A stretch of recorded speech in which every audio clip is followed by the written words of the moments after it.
Now let's see if it can use one of the Google autocomplete inputs to then log the location to the console. That's a more way for the user to quickly get an accurate lat long. Right, so let's put it in here.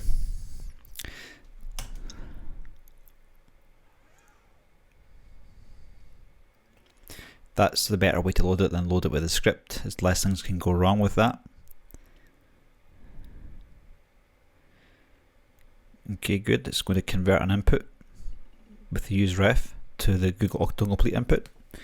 It's going to instantiate it there like that. It's going to use my API key. You have to go to the Google console to set up all the API key stuff. It's going to listen to the place changed, and then it's going to log to the console, I believe. I think that's I have to supply that function. Let's try that.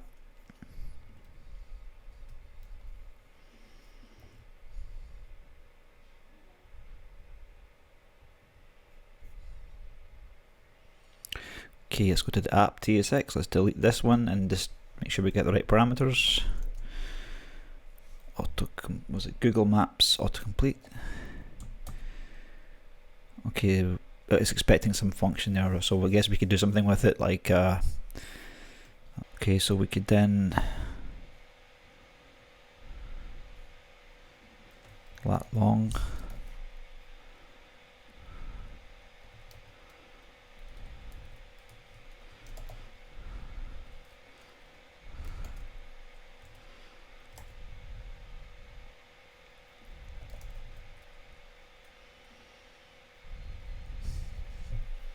Cool, that's basically it, autocomplete.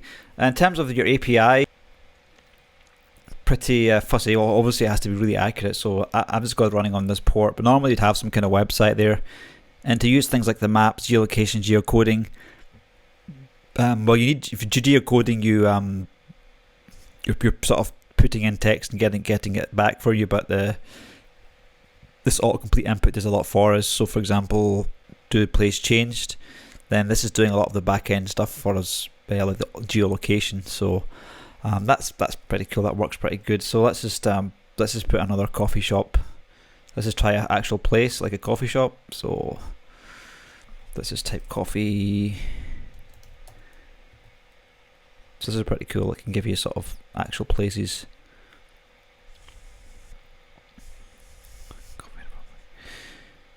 So get place, so let's see if it's not an address. So you get like phone number and all this stuff as well, which is interesting. But then if you do like a actual location, it's not the same information you're getting. So like a place doesn't really have a phone. It's like you have like an area and all that kind of stuff. Anyway, that's it. That's geo autocomplete. Then you can use that in your whatever app you're working on, and it's all the codes there. I didn't have to really do too much googling.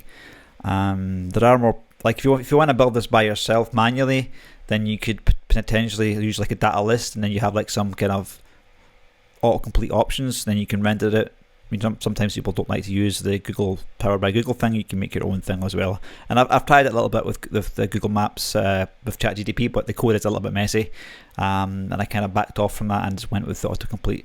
I had some stuff saved there, but it was a really kind of hairy code, so it was like all this stuff, and I had like a data list going on there, and